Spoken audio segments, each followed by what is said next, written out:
Raise your hand if you're surprised. I'm not raising my hand because I'm not surprised. I saw this coming as a gay man, completely saw this coming. SCOTUS rules in favor of parents seeking to opt children out of reading LGBTQ-themed books because SCOTUS does not understand, the conservative members do not understand that when you have a culture war and a religious war, that when you're giving religious rights to one group of people, another group of people, queer people in this case, lose out on their rights, and they don't seem to understand that.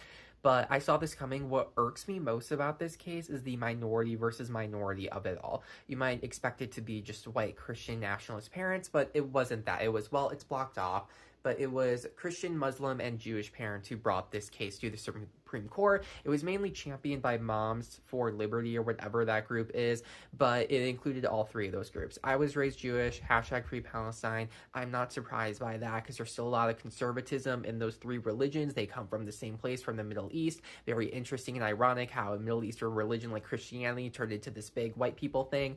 But what I dislike most about it is that a group of Muslims brought it to the forefront. Now, I'm not going to say that any amount of people in one group all think the same. That's not how it works for any group, but I want to talk about this a bit more. So in the Middle East, Muslims are the majority. In America, it's the opposite. They are a minority and marginalized population due to general racism against brown-skinned people and also lingering but still very prevalent racism against Muslim people in general because of the 9/11 attacks.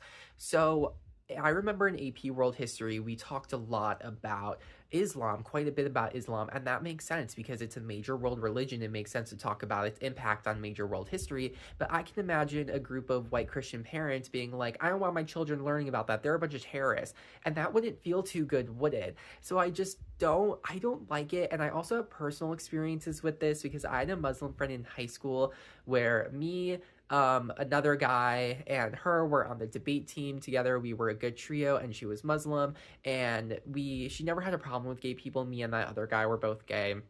But then later, my sophomore year of college, we would talk a lot on Snapchat, then we just stopped for whatever reason. But she told me that if she were gay, she would not act on it due to her religious beliefs. And I wanted to say to her, internalized homophobia is still homophobia. Like, I just don't get this. I just don't like it because the only way we can fight, like, the patriarchy, white supremacy is to come together as minorities, but that's never gonna happen if we still have these culture wars.